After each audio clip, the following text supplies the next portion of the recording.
السلام علیکم ورحمۃ اللہ۔ امجد 786 میں تمام دوستوں کو خوش آمدید کہتا ہوں۔ میری آج کی ویڈیو 8 مارچ کو کی جانے والی خواتین مارچ کے حوالے سے ہے کہ جو اسلام کی دھجیاں اڑانے کے لیے سڑکوں پہ نکلیں گی اور اپنے حقوق کی بات کرنے کے لیے سڑکوں پہ نکلیں گی، یہ کن حقوق کی بات کرتی ہیں؟ اسلام نے تو ان کو ہر طرح کے حقوق عطا فرما دیے ہیں، یہ تو ان کی عقل پہ پردہ پڑا ہوا ہے، کیونکہ اللہ کے پیارے رسول صلی اللہ تعالی علیہ وسلم نے بھی ان کو ناقص العقل قرار دیا ہے کہ ان میں عقل کی کمزوری ہے، اور اسی کمزوری کی وجہ سے یہ غیروں کی جو سازش ہے، غیروں کا جو طرز عمل ہے، اس کو اپنانے کے لیے فوراً تیار ہو جایا کرتی ہیں۔ ارے یہ تو یہود و نصارہ کی یہ سازش تھی کہ خواتین کو اس طرف لایا جائے اور ان کو اسلام سے دور کیا جائے، تو ان کی سازش کو کامیاب کرنے کے لیے یہ 8 مارچ کو سڑکوں پہ نکلیں گی۔ ان کی عقل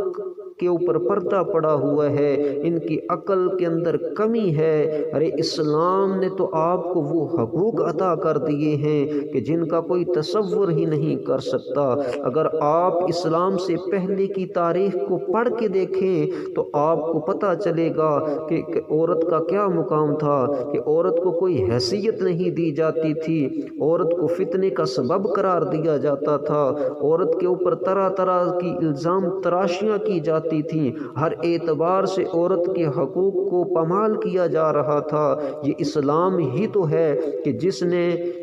عورت کو اس کا مقام دیا۔ اگر آپ ماں کی صورت میں ہیں تو اسلام نے آپ کے قدموں تلے جنت قرار دی ہے، آپ کے قدموں تلے جنت رکھی ہے، اور اگر آپ بیٹی کی صورت میں ہوں تو اسلام نے آپ کو رحمت قرار دیا ہے، اگر آپ بہن کی صورت میں ہیں تو تب بھی اسلام نے آپ کے حقوق متعارف کروائے ہیں، اگر آپ بیوی کی حیثیت سے ہیں تو تب بھی اسلام نے آپ کے حقوق متعارف کروائے ہیں۔ آپ کن حقوق کی بات کرتی ہیں؟ ارے عقل کی اندھیوں، اسلام نے تو آپ کو ہر طرح کے حقوق عطا کر دیے ہیں، جو حقوق آپ کی شایان شان تھے، جو حقوق آپ کے لائق تھے، اسلام نے تو وہ سارے کے سارے حقوق آپ کو عطا کر دیے ہیں۔ اگر اسلام آپ کو پردے کا حکم دیتا ہے تو اس میں آپ کا ہی بھلا ہے، اس میں آپ کی عظمت ہے، اس میں آپ کی شان ہے،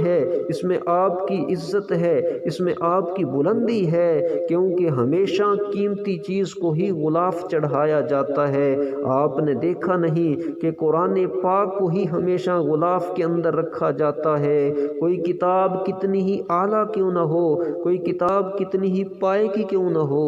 کبھی کسی نے اس کو غلاف کے اندر نہیں رکھا۔ جب بھی غلاف میں رکھا گیا ہے تو قرآن پاک کو ہی رکھا گیا ہے، کیونکہ قرآن ایک عظمت والی کتاب ہے، قرآن شان والی کتاب ہے، قرآن ایک قیمتی کتاب ہے، اسی لیے اس کو غلاف کے اندر رکھا جاتا ہے۔ آپ اگر مکان کو تعمیر کریں، خوبصورت گھر بنائیں، تو کبھی کسی نے اپنے گھر کو غلاف کے اندر نہیں رکھا، غلاف اس کے اوپر نہیں چڑھایا۔ غلاف جب بھی چڑھایا جاتا ہے تو خانہ کعبہ کے اوپر چڑھایا جاتا ہے، کیونکہ خانہ کعبہ عظمت والا گھر ہے، خانہ کعبہ شان والا گھر ہے، خانہ کعبہ اللہ تبارک و تعالیٰ کا گھر ہے، اور ایک قیمتی جگہ ہے، ایک قیمتی گھر ہے، اس لیے اس کو غلاف چڑھایا جاتا ہے۔ تو آپ کو اسلام نے اگر پردے کا حکم دیا ہے تو اس کی وجہ بھی یہ تھی کہ آپ عزت والی ہیں، آپ شان والی ہیں، آپ عظمت والی ہیں، اور آپ قیمتی چیز ہیں، اسی لیے آپ کو اسلام نے پردے کا حکم دیا ہے، آپ کو غلاف کے اندر جو ہے اسلام نے رکھا ہے۔ سنبھال اے بنت ہوا اپنے شوخ مزاج کو، سنبھال اے بنت ہوا اپنے شوخ مزاج کو،